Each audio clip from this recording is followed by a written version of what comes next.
आपकी Bombay art society ने 3 शताब्दियों को प्रपादित किया है। 20वीं सदी में आरंभ हुआ और 21वीं सदी तक, और उसका मूल कारण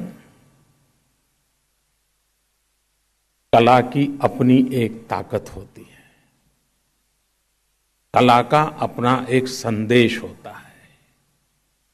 कला के भीतर इतिहास यात्रा करता है। कला संवेदनाओं की अभिव्यक्ति होती है और तब जाकर के 3 शताब्दियों तक ये अपनी जगह बनाती है। शायद हिंदुस्तान में और खास करके महाराष्ट्र और मुंबई में कोई रहीश घराना ऐसा नहीं होगा जिसकी दीवारों पर कला लटकती न हो।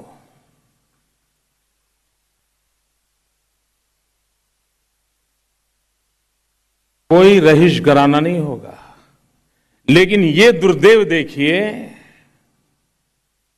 कि जहां कला का गर्भास्थान होता है उसे जगह पाने में 125 साल बीत गए।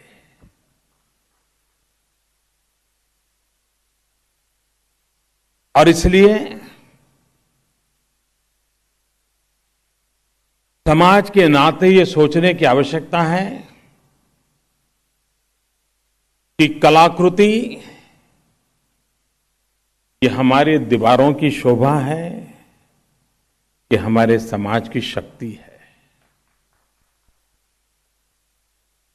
अगर हम कलाकृति को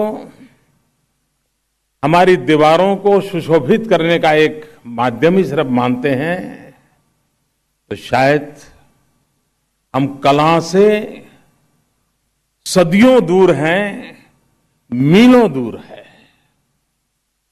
और ये स्थिति बदलने के लिए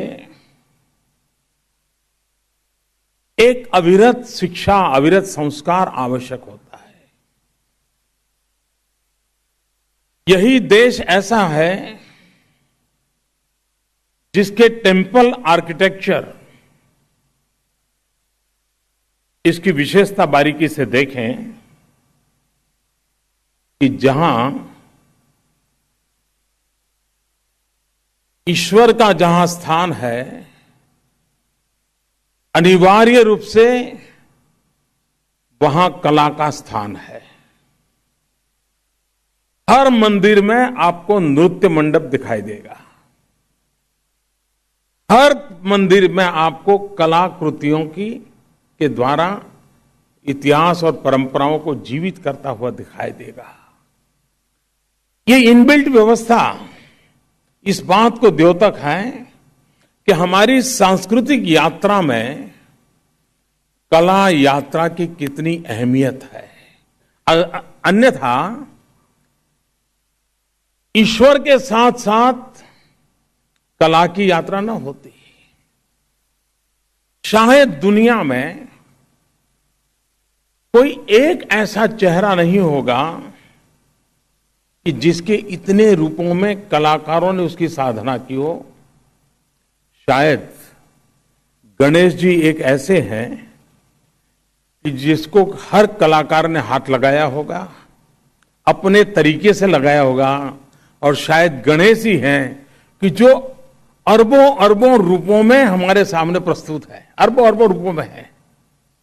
यानी किस प्रकार से कलाकार शुभ चीजों को पाता है, पनपाता है और उस पौधे को वटवृक्ष की तरह विकसित करता है। और उस अर्थ में यहां वासुदेव जी ने एक बात कही, लेकिन मैं उससे थोड़ा अलग मत रखता हूं। उन्होंने कहा कला राज्याश्रित हो।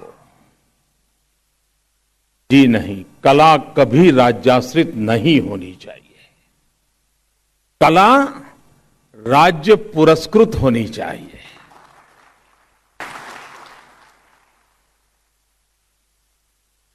कला को न कोई दायरा होना चाहिए, कला को न कोई बंधन होने चाहिए।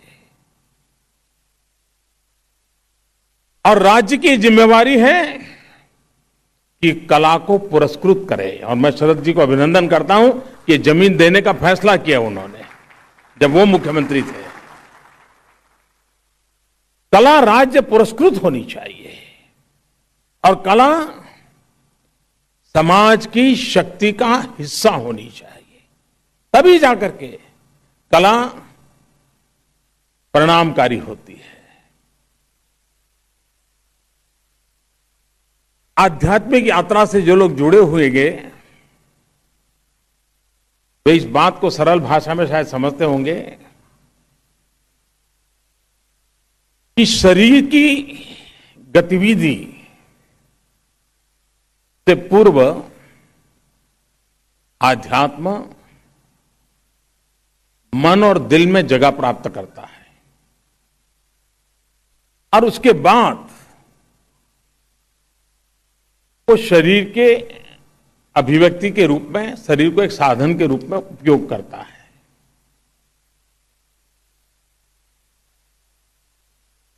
शरीर अध्यात्म के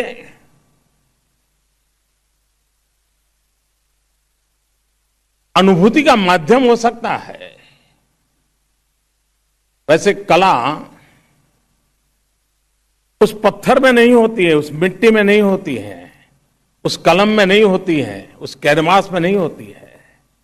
कला उस कलाकार के दिल और दिमाग में पहले अध्यात्म की तरह जन्म लेती है।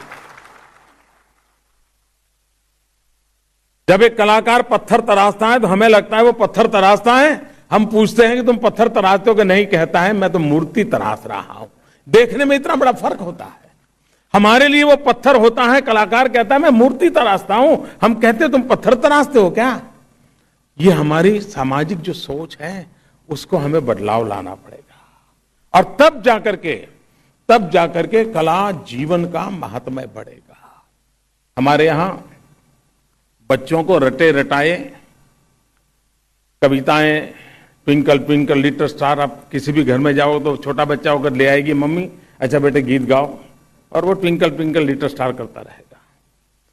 बहुत कम घर हैं जहां मां कहे कि बेटे तुमने कल पेंटिंग बताया था, देखो अंकल आए दिखाओ जरा। ये बहुत कम है। ये बदलाव जरूरी है। उस बालक के अंतर्मन की विकास यात्रा का आधार रटे रटाए शब्दों में नहीं है, उसके भीतर से निकली हुई चीजों से, उसने जो ऊपर नीचे कागज पे पेंटिंग किया है उसमें है। और इसलिए व्यक्ति विकास के अधिष्ठान के रूप में कला एक बहुत बड़ा अहम, यानी संपूर्ण व्यक्तित्व का विकास करने में कला बहुत अनिवार्य होती है। आज टेक्नोलॉजी का युग है, सारी शिक्षा इंजीनियरिंग और टेक्नोलॉजी पर प्रभावित हो रही है। जीवन भी अधिकतम टेक्नोलॉजी से जुड़ा हुआ है, लेकिन हमें यह सजग रूप से प्रयास करना चाहिए कि हम आने वाली पीढ़ियों को इंसान कैसे बना रखे। डर लगता है कभी रोबोट तो नहीं हो जाएगा, इस स्विच को दबाए तो ये काम होगा, इस स्विच को ये दबाएगा तो ये काम हो जाएगा।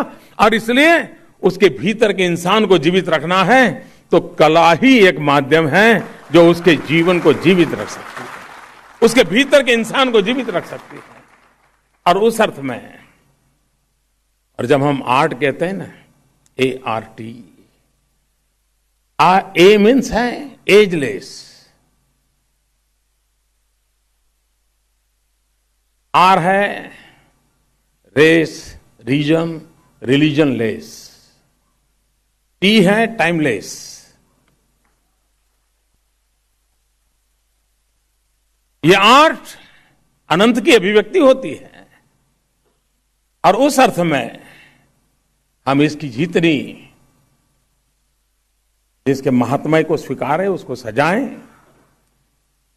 मैं स्कूलों से आग्रह करूंगा कि वो अपने टूर प्रोग्राम बनाते हैं तो उस टूर प्रोग्राम में साल में एक कार्यक्रम तो कम से कम आर्ट गैलरी देखने के लिए बनाए। बाकी सब देखने जाओ, बीच देखने जाएंगे, आर्ट गैलरी देखने नहीं जाएंगे। उसी प्रकार से मैंने रेलवे डिपार्टमेंट को कहा है, जो बीजी रेलवे प्लेटफॉर्म है और दो तरफ ट्रेन आती है, बीच में उसका खंबे होते हैं। मैंने कहा एक डिवाइडर के रूप में एक बढ़िया आर्ट गैलरी रेलवे प्लेटफॉर्म पर क्यों ना हो, और उस नगर के कलाकारों को, उभरते हुए कलाकारों को वहां जगह मिले। ऐसा कैसे हो सकता है? ताकि वहां आने वाला व्यक्ति उसको देखेगा, उस शहर का कलाकार होगा तो उसको अनुभव करेगा, और उसको अवसर मिलेगा कि भाई चलो 15 दिन के बाद मेरी एक नई पेंटिंग वहां लगने का अवसर मिलने वाला है, तो मैं और अच्छा काम करूं। अगले महीने मुझे मौका मिल सकता है, मैं और अच्छा काम करूं। हम अपनी व्यवस्थाओं को सहज कैसे बनाएं? अभी मैंने पिछली बार मन की बात में कहा था कि हमारे देश के रेलवे स्टेशनों पर कलाकार खुद समय देकर के आज रेलवे स्टेशनों को रंग रूप बदल रहे हैं। ये सरकारी योजना नहीं थी, नई सरकार का कोई बजट है, ये अपनी मनमर्जी से कर रहे हैं और इसका इतना प्रभाव पैदा हो रहा है। एक प्रकार से वो संस्कार कर रहे हैं। स्वच्छता पर एक भाषण देने से ज्यादा एक कलाकार का पेंटिंग उसको स्वच्छ रखने के लिए प्रेरित कर रहा है। एक मेरे मन में, मैं नहीं जानता हूं, हमारे कलाकार मित्र यहां कहीं बैठे होंगे, किस प्रकार से इसको लेंगे। आने वाले युग को ध्यान में रखते हुए हमारी जो कलाकृति है उसको डिजिटल दुनिया का एक हाइब्रिड डेवलपमेंट कर सकते हैं क्या? जैसे कलाकार ने एक कृति तैयार की, उसको पहले विचार कैसे आया, वो कैसे कागज पे पनपता गया, 3 महीने 6 महीने वो उसमें डूब गया, उस प्रोसेस का एक 3 या 4 मिनट का डिजिटल वर्जन। कोई भी व्यक्ति जब उसकी कलाकृति देखता है तो साथ साथ इस प्रोसेस का डिजिटल वर्जन देखे और विथ म्यूजिकल इफेक्ट देखे। आज मुश्किल क्या है कि बहुत कम लोगों होते, या तो भी कोई कला का ज्ञानी साथ चाहिए, वो उसको समझाए कि देखो इसका मतलब ये होता है, लाल इसलिए लगाया है, पीला इसलिए लगाया, तो उसको लगता है यार इतना बर्डन क्या करूं, अच्छा लगा चलो भाई। ये बदलाव के लिए डिजिटल वर्ल्ड को इसके कॉम्बिनेशन के रूप में कैसे लाया जाए, मैं चाहूंगा कि जो सॉफ्टवेयर आईटी की दुनिया से जुड़े हुए लोग हैं उसमें रुचि लें और कलाकारों को एक नई ताकत, युग के अनुरूप नई ताकत ये कैसे दें, उस दिशा में प्रयास हो। फिर एक बार मैं महाराष्ट्र सरकार को, श्रीमान शरद राव जी को हृदय से बहुत बहुत अभिनंदन करता हूं, वासुदेव और उनकी पूरी टीम को बधाई देता हूं। और ये अब कलाकृतियों को तो जगह बहुत मिली, कला का जहां गर्भास्थान होता है उसको जगह मिल गई है और नई चेतना जगेगी। बहुत बहुत शुभकामनाएं। मैं बस इतना ही कहना चाहूंगा कि डेविड हेडली के बयान के बाद जब चीज पूरी तरह से स्पष्ट हो चुकी है, इसमें आईएसआई का हाथ है, पाकिस्तान का हाथ है। मैं समझता हूं कि अब इतना एक्सपोज हो जाने के बाद तुरंत पाकिस्तान को 26/11 के जो कल्प्रिट्स हैं उनके खिलाफ कार्रवाई करनी चाहिए, कठोर कार्रवाई करनी चाहिए।